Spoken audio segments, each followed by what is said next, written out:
Hey, have you ever gotten home after a long day?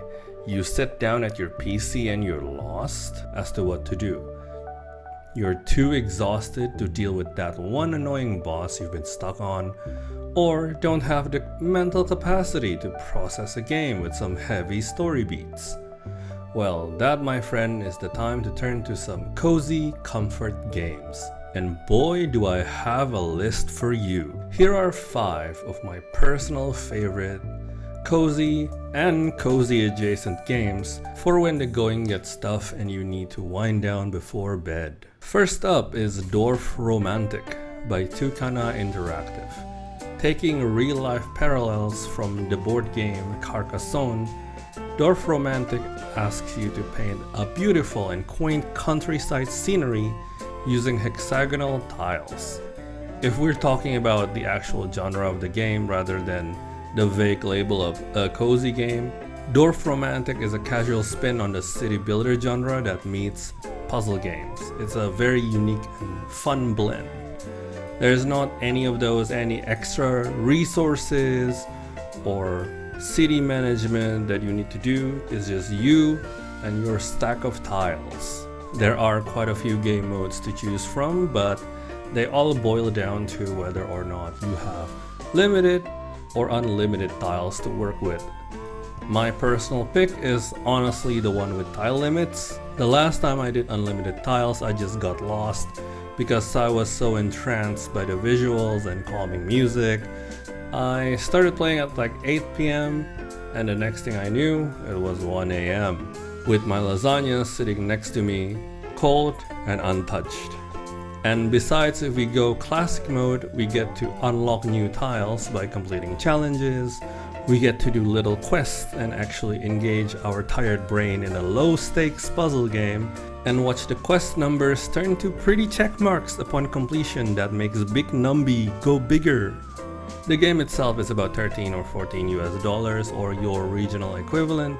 Honestly, a bit on the pricier side on the list, but if it interests you, I would recommend to pick this baby up when there's a Steam sale going on. Next up is Summer House by Friedemann. This game is honestly the one that I've been hooked on lately and is the game that inspired me to want to make this video. I am such a big fan of these type of tiny, cozy games. When life gets tough, these games are here to take your mind off of things for a spell. And they're great. The game itself is somewhat similar to Dorfromantik, in which you place things to build stuff, but this is less of a city builder and more of a neighborhood builder. The game places you on a side-scrolling piece of 2.5D terrain and gives you the building blocks for, you guessed it, a summer house. The game itself is in 3D but has a pixelated filter that you can turn off, and with that you're left with what the game gives you and your imagination. I've seen all sorts, from simple houses to a whole neighborhood with multiple houses, businesses with multi-story apartments on top of them. Truly, your imagination is the limit with this one. This is definitely more of a sandbox experience compared to Dorfromantik's more puzzle gamey angle. The game has 4 areas that you can use as your building locations, each with their own sets of challenges and their own vibe. And I say challenges loosely because all I mean is that one of the map has a big hill as its main feature. The game, sadly, in my opinion at least, currently is a bit lacking in terms of unlocks. The main thing the game is going for is by fulfilling certain conditions, you can unlock alternate styles for extra objects. It's usually the object plus a person or animal of some sort, like the vending machine can have someone standing in front of it, or the HVAC unit can have a cat resting on top of it. I don't know if the game is going to get updates after this other than bug fixes, but it seemed like a project that the dev just finished and put out with limited post-launch support in mind, but I am holding out hope for more cute animals on things. The game itself is quite new, released March of this year, 2024, but it is dirt cheap and comes highly recommended from me. Go buy it, it's great. Now for the next game, I have to put in a warning for you. If you're not comfortable with blood, gore, and viscera, feel free to jump to number 4 using the chapters in the pinned comment or description. That being said, you are not causing the blood, gore, and viscera, you are cleaning it. Now with the warnings out of the way, third on the list is an oldie, but a goodie. It's Viscera Cleanup Detail. Released in 2015 by developer Runestorm, this was the OG Power Wash simulator. So if you're a Power Wash enjoyer like myself, but have never played Viscera Cleanup Detail unlike myself, I highly recommend you give it a shot. The premise of the game is quite simple. What is it like to be a janitor after Doom Guy rampages through a facility? Or what if you're the janitor responsible for cleaning up after the gory events of a famous movie like The Thing? And that's basically the game.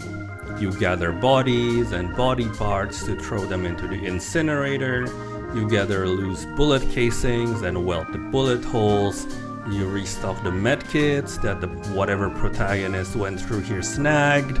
Clean up loose trash and mop the place up until it is squeaky clean, no blood, no alien blood, and everything looks brand spanking new. All while jamming to the tunes the game has via the built-in radio, or honestly just jam your own like Spotify playlist or a record you want to play in the background. To me personally, this ticks all the similar boxes Power Wash Simulator does. Viscera Cleanup Detail retails for about $15, but since it's very old, it goes on sale quite often and is usually discounted for very cheap. Also, if you want to have fun with friends, the game does have multiplayer, and the levels function as a physics sandbox, and putting an explosive barrel into the incinerator is as funny as it sounds. Also, they're making a second one, but it's still a long ways off, so keep an eye out for that. At number 4, we have Sophia the Traveler by Memo Gogo. Now, if Summer House was the game that inspired me to make this list, Sophia the Traveler is the inverse of that. Because I was making this list, I was inspired to take a look around the Steam store, and I found this gem just released on the 11th of April 2024. Sophia the Traveler is a hidden objects game themed around traveling around the world. Hidden object books and games in general was my childhood, so this game is totally up my alley. And due to the travel theme and how in this game we generally need to find people, this totally matches the vibes of Where's Waldo. Hidden object games in general has been having a resurgence in the past few years, I've noticed, and I've played a few of them, and I cannot wait to share them with you in other installments of this list. That being said, Sophia the Traveler is about $10, and they do currently have a launch discount going on for about 10%, so if this type of game is something you enjoy, I hope you consider picking this up. Last but not least, to round out the list at number 5, we have the poster child for cozy and comfort games, Stardew Valley by Concerned Ape. Honestly, with this being the first installment of the list, it wouldn't sit right with me if this is not on here. Stardew Valley has been my comfort game for years, and I don't see it changing unless there's a new really awesome similar game in the future, or Haunted Chocolatier. But if you've been living under a rock or is on the edge about trying Stardew Valley, maybe I can help sell you on it. Gameplay wise, it's a blend of super casual farming simulator loop with a dating sim element to it. You play as someone from the big city that moved to the countryside after inheriting a rundown farm from your late grandfather.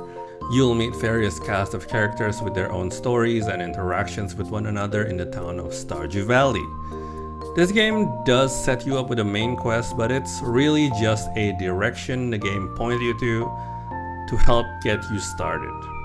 If you have never played but consumed Stardew Valley content on YouTube, there's a huge trend of doing challenge runs that showcases the content creators playing somewhat more optimized than it needs to be for casual people. So you don't really have to do it like that. In my first personal playthrough all that years ago, I completed the main quest of rebuilding the community center in like 5 or 6 in-game years. And I spent the majority of the time just booting up Stardew Valley and fishing. Stardew also just released their biggest update in a couple of years, and there's no better time to jump in. Also, the game is quite old at this point, so the discount goes deep often. Also, there's multiplayer, so you can play with your friends. Also, there's a bustling modding community if that's your cup of tea. The mods range from visual updates to new characters and even areas, so there's a lot of replayability to be found there. Also, it's available on pretty much every platform known to man. Can you tell I love this game and I want you to play it? Anyways, that's it for the list. If you've watched for this long, why not sound off in the comments about your casual game recommendations? And if you enjoyed the video, hit the like button. And for now, that's it from me. I'll see you next time.